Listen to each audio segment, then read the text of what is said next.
I hope कि आप सब ठीक होंगे। तो ये आपकी एसएसटी की बुक है और एसएसटी में चैप्टर नंबर जो है हम अभी 2 कर रहे हैं, जिसका नाम है the globe A model of the earth. इसके क्वेश्चन आंसर हम सब कर चुके हैं, बस हमें ये पढ़ना है अभी। और एक और आप लोगों के एग्ज़ाम जो हैं वो 2 एग्ज़ाम जो हैं वो डिले हो गए हैं। वो आपको डेट शीट वगैरह भेजी गई है ग्रुप के अंदर, उसी हिसाब से वो आपके एग्ज़ाम होंगे। बाकी सब जो है आपको बता दिया जाएगा जैसे भी होगा। तो चलिए हम शुरू करते हैं। Parallels of latitudes. Parallels of latitudes का मतलब होता है जो ये लैटिट्यूड्स जो हमारी पृथ्वी होती है उसके ऊपर 2 तरीके की लाइनें जो होती हैं, इमेजिनरी लाइन होती हैं। इमेजिनरी लाइन का मतलब होता है काल्पनिक रेखाएं, यानी जो ये भूगोल वेता होते हैं, यानी जो पृथ्वी की स्टडी जो करते हैं, उन्होंने क्या किया है, पृथ्वी के ऊपर कुछ लाइंस लगा ली हैं अपनी सहूलियत के हिसाब से, जिससे पृथ्वी की जो भी स्टडी होगी उनके लिए वो ईजी हो जाती है। तो इन लाइंस को हम कुछ ऐसे खड़ी लाइनें होती हैं एक तो, और एक ऐसे लेटी हुई लाइनें होती हैं। तो हम अभी किसके बारे में बात कर रहे हैं? लैटिट्यूड्स। लैटिट्यूड्स का मतलब होता है लेटी हुई लाइनें, यानी ये वाली लाइनें। अभी हम इनके बारे में बात करेंगे, बाद में हम जो है लॉन्गिट्यूड्स के बारे में बात करेंगे, लंबी लाइनों के बारे में जो सीधी खड़ी होती हैं। तो चलिए शुरू करते हैं।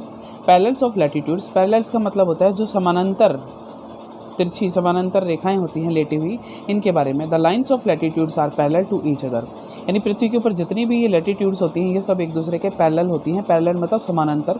समानांतर का मतलब होता है जो एक सेम अंतर के ऊपर जो है, या सेम अंतर उनके अंदर होगा, जहाँ तक भी आप उनके साथ साथ जाएंगे समान अंतर होगा। जैसे कि नदी के किनारे होते हैं दोनों, नहर के किनारे कह सकते हैं, जैसे उनके दोनों बीच में जो है समानांतर होते हैं, वो कभी मिलते नहीं हैं आपस में एक दूसरे से, कुछ वैसा ही।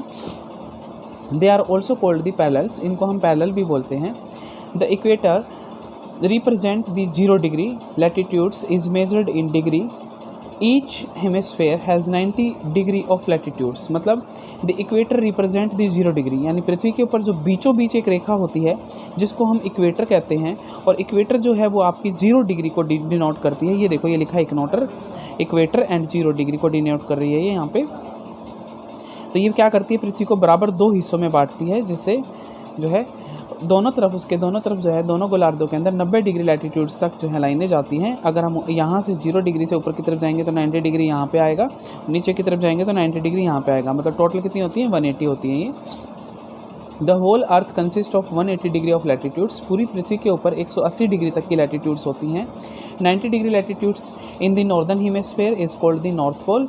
90 डिग्री जो आपका लास्ट वाला पॉइंट होता है नॉर्थ की तरफ, और नॉर्थ यानी उत्तरी गोलार्ध कहलाता है, या उत्तरी नॉर्थ पोल का मतलब होता है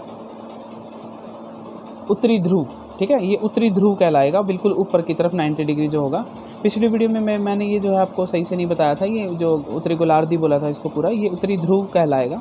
गोलार्ध का मतलब होता है आधा, गोले का आधा, जो कि आपका 0 डिग्री से ऊपर की तरफ वाला और 0 डिग्री से नीचे की तरफ वाला, आधे आधे गोले जो होते हैं उनको गोलार्ध बोलते हैं। और जो लास्ट पॉइंट होता है या नॉर्थ की तरफ 90 डिग्री पे, उसे उत्तरी ध्रुव कहेंगे, और साउथ की तरफ जो होगा उसे दक्षिणी ध्रुव कहेंगे, यानी साउथ पोल कहेंगे। While the 90 degree latitudes the southern hemisphere is called the south pole, same वैसा ही जैसे मैंने अभी बताया। Besides the equator there are some other important latitudes, equator के अलावा भी और भी कई सारी जो लाइंस हैं जो बहुत इंपॉर्टेंट हैं, जिनको पढ़ना ज़रूरी होता है। तो चलिए कौन कौन सी होती हैं वो। The tropic of cancer is 23.5 degree north की तरफ, यानी जो ट्रॉपिक ऑफ कैंसर होगी वो 23.5 डिग्री जो है वो नॉर्थ की तरफ होगी। आप यहाँ पे देख सकते हैं वो यहाँ पे आएगी, जैसे ये जो दिख रहा है ना डॉट डॉट डॉट वाली लाइन, ये है आपकी ट्रॉपिक ऑफ कैंसर। उसके बाद आता है the tropic of Capricorn. Tropic of Capricorn आपका सेम जो है डिग्री पे साउथ की तरफ होगा। यहाँ पर ये दिख रहा है 10 के बाद 25, ये 25 से थोड़ा पहले यहाँ पर ये ट्रॉपिक ऑफ कैप्रिकॉर्न 23 डिग्री, 23.1.5 और हाफ डिग्री जो है वो आप इसको कह सकते हैं। उसके बाद आता है Arctic circle 66 half degree north की तरफ, यानी जो आपका 66 हाफ डिग्री नॉर्थ की तरफ जो होगा वो आपका क्या होगा? आर्कटिक सर्कल होगा। और सेम टू सेम डिजिट आपका साउथ की तरफ जो होगा 66 हाफ डिग्री, वो आपका अंटार्कटिक सर्कल होगा। ठीक है, इसके बाद ये जो लाइंस होती हैं ये बहुत इंपॉर्टेंट होती हैं, जो भी हमने बताया है। और लास्ट में जो पॉइंट होता है वो आपका उत्तरी ध्रुव होता है, और साउथ की तरफ जो पॉइंट होता है आपका वो दक्षिणी ध्रुव होता है। The above latitudes help in dividing the earth into various climate zone. ये जो लाइंस होती हैं ये क्या करती हैं, ये आप हमारी पृथ्वी को अलग अलग जलवायु क्षेत्रों के अंदर बांट देती हैं, यानी यहाँ की जो जलवायु होती है, मौसम जो होता है वो अलग अलग होता है। For the sake of convention the parallels of latitudes are drawn at an interval of 10, यानी हम अपनी सुविधा के हिसाब से क्योंकि अगर हम वैसे लाइन बहुत ज़्यादा होती हैं इसके ऊपर, बहुत ज़्यादा होती हैं, लेकिन हम क्या करते हैं 10-10 डिग्री के हिसाब से इसको हमने यहाँ पर इसको बनाया हुआ है अपनी सुविधा के हिसाब से। अगर एक एक बिल्कुल पास पास में बनाएंगे तो बहुत ज़्यादा गिचमिच हो जाएगी, जिससे हमें समझ में नहीं आएगा। तो हमें अपनी सहूलियत के हिसाब से 10-10 डिग्री का जो है अंतर लेके इसको यहाँ पे किया गया है।